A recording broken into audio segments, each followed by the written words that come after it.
नमस्कार। आज आपसे बात करने वाली हूँ कुंडलिनी के बारे में, जिसको सर्पणी भी कहा जाता है। कुंडलिनी क्या है? जब आप अपने ज्ञान को बेहतर बनाने की कोशिश करते हैं, उसको कुंडलिनी बोलते हैं। जब आपके पास बहुत सारे सवाल होते हैं, उसका कोई जवाब नहीं होता, उसका जवाब आप बाहर ढूंढते हैं लेकिन फिर भी आपको जवाब नहीं मिलता, तब आपको आपके पास लास्ट मार्क बच जाता है कि आप कुंडलिनी अवेकनिंग से। अब इसका जो यूज़ करते हैं, काफ़ी लोग इसको हेल्दी रहने के लिए यूज़ करते हैं, काफ़ी लोग इसको मेडिटेशन वाले वे में, कोई स्पिरिचुअल वाले तरीके से, ठीक है। तो इसका अलग अलग फ़ायदा है और इसका हर जगह फ़ायदा है।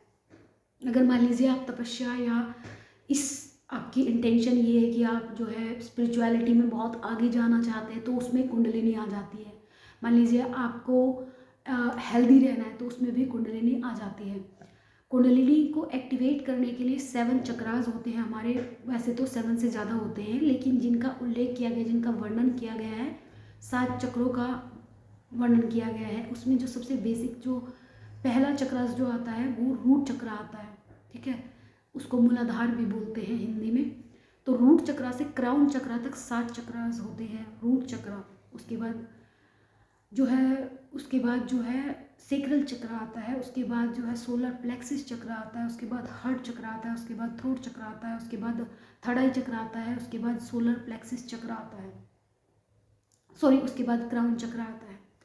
तो मूलाधार चक्र से सहस्त्रार्थ तक पहुंचने की इस प्रक्रिया को कुंडलिनी एक्टिवेशन या सर्पणी एक्टिवेशन बोलते हैं। अब मैं बताती हूँ कि ये एक्टिवेशन कैसे करते हैं, क्या है इसका मेन उद्देश्य।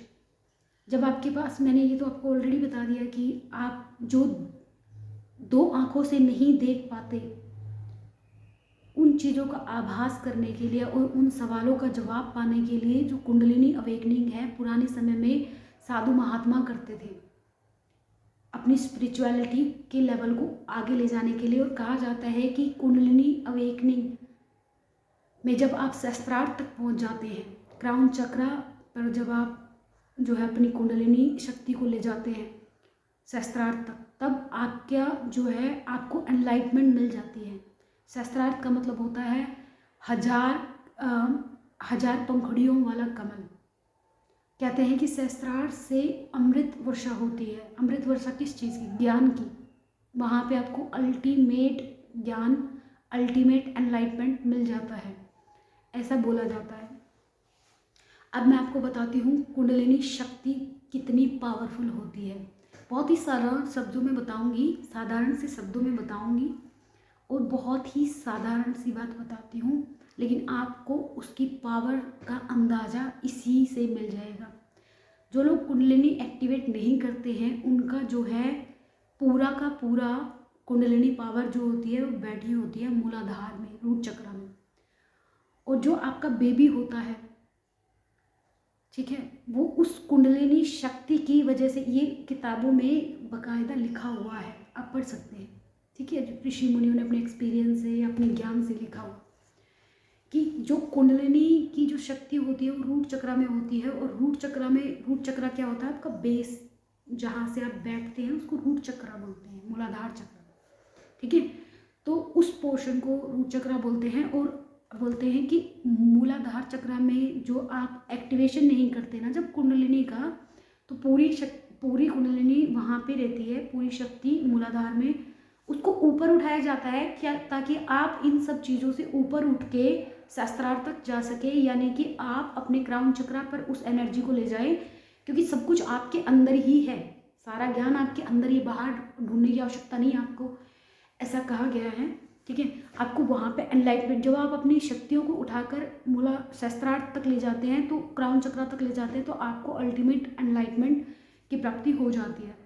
तो पावरफुल कितनी है ये? पावरफुल इतनी है कि एक नया जीवन क्रिएट कर सकती है कुंडलिनी। इतनी शक्ति होती है कुंडलिनी में, ठीक है। कुंडलिनी की वजह से जब वो रूट चक्र में होती है, तभी जो है आप एक नया जन्म एक बच्चे को दे पाते हैं, क्योंकि आपकी कुंडलिनी शक्ति रूट चक्र में विद्यमान है। जो लोग अपने रूट चक्र को बैलेंस कर लेते हैं, जो लोग अपने रूट चक्र को एक्टिवेट करके अपनी कुंडलिनी को ऊपर की तरफ उठाते हुए ले जाते हैं, तो वो अपने सारे ही काम भाव पे कंट्रोल कर लेते हैं। जैसे जैसे आप अपनी कुंडलिनी शक्ति को ऊपर उठाते जाएंगे तो आप अपने जो है इन सारे जो है चक्रास को बैलेंस करते जाएंगे, एक्टिवेट करते जाएंगे और इन पे कंट्रोल आपको आसानी से आप कर सकते हैं। ठीक है, जो ऋषि मुनि होते थे पुराने ज़माने में, वो थर्ड आई से आज्ञा चक्र से मूलाधार चक्र तक ही अपनी कुंडलिनी को लाते रहते थे। वो कभी भी शस्त्रार्थ नहीं लाते थे, क्योंकि पुराने ज़माने में साधु महात्मा अपने जब समाधि लेते थे, समय जब उनका होता था प्राण त्यागने का, तभी वो शस्त्रार्थ में ले जाते थे। ऐसा कहा जाता है कि शस्त्रार्थ में ले जाने के बाद इंसान के पास और कुछ बच ही नहीं जाता है। वो फिर उसको जीवित रहने की कोई वजह ही नहीं रह जाती है। वो अल्टीमेट एनलाइटमेंट उनको उसको प्राप्त हो जाता है, ऐसा कहा जाता है, ऐसा माना जाता है। एक वार्निंग मैं आपको देना चाहूँगी कुंडलिनी के बारे में। कुंडलिनी जब आप एक्टिवेट करने की सोचे तो खुद से ना सोचें। आप किसी असेंडेड मास्टर के पास जाए, किसी उन गाइडेड लोगों के पास जाए जिनको इन सब चीज़ों की ऑलरेडी नॉलेज है। ये मेरी रिक्वेस्ट है आपसे, क्योंकि एक बहुत ही पावरफुल चीज़ है।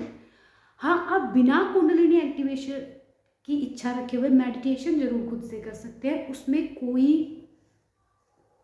आपको दिक्कत नहीं होगी। तो ये था मेरी थोड़ी सी नॉलेज, थोड़ा सा आपको बताने का ये मेरा उद्देश्य था कि जो लोग ऑलरेडी कुंडलिनी पे काम कर रहे हैं वो प्लीज़ किसी असेंडेड मास्टर से कांटेक्ट करें तो बहुत हेल्पफुल रहेगा। क्योंकि और आज के समय में लोग कुंडलिनी ऐसे ही एक्टिवेट कर देते हैं, तो ऐसे ही एक्टिवेट नहीं होनी चाहिए। कि आप मेहनत से जब करते हैं तब बात अलग होती है। क्योंकि मैं आपको डराने के लिए बिल्कुल भी नहीं बोल रही हूँ, मैं सिर्फ और सिर्फ मेरा उद्देश्य आपको जो है नॉलेज देना है। लेकिन कोई 80 एज के 80 साल के बाबा थे, उनके अचानक से एक दिन मन में आ गया कि मैं तो अपनी कुंडलिनी ही एक्टिवेट क्यों नहीं कर लेता हूँ। तो उनको लगा कि, तो जब उन्होंने काफ़ी समय तक, थोड़े टाइम तक प्रयास किया, उसके बाद जो है उनके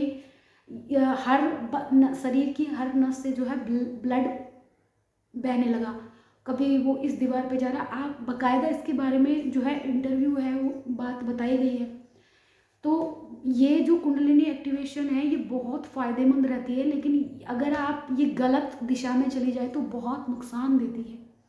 तो मेरी आपसे हम्बल रिक्वेस्ट है कि आप अगर कुंडलिनी एक्टिवेशन के लिए मेडिटेशन कर रहे हैं तो प्लीज़ किसी एक्सपर्ट या असेंडेड मास्टर के थ्रू ही करिएगा। ठीक है, तो ये थी मेरी जानकारी कुंडलिनी के बारे में। इसके बाद मैं जो वीडियोस बनाऊंगी सातों चक्रों के बारे में, जितने भी 7 चक्र हैं हमारे शरीर में, 7 चक्र एक एक के बारे में बनाऊंगी। तो आप बताइएगा कि आपको मेरी वीडियो कैसी लगी हो। मैं साधारण शब्दों में आपको तरीके से बहुत जितना मेरे से हो सका मैं उतना आपको समझाने की कोशिश की है।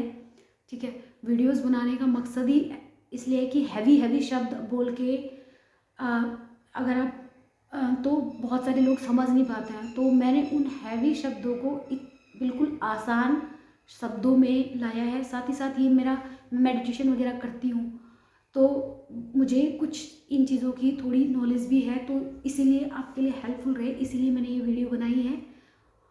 तो मैं आशा करती हूँ कि आपके लिए बहुत हेल्पफुल रहेगी और मैं बस आप सब लोग हेल्दी रहें, यही मेरी दुआ है आप लोगों के लिए। और नेक्स्ट वीडियो में मैं मिलती हूँ मैं आपसे। और मुझे अगर आप ये वीडियो देख रहे हैं तो प्लीज़ आप मुझे बताइए कि नेक्स्ट वीडियो आप किस टॉपिक पे देखना चाहेंगे, तो मैं ज़रूर उस टॉपिक पे आपके लिए वीडियो बनाऊँगी। तब तक के लिए take care, stay blessed and always stay healthy.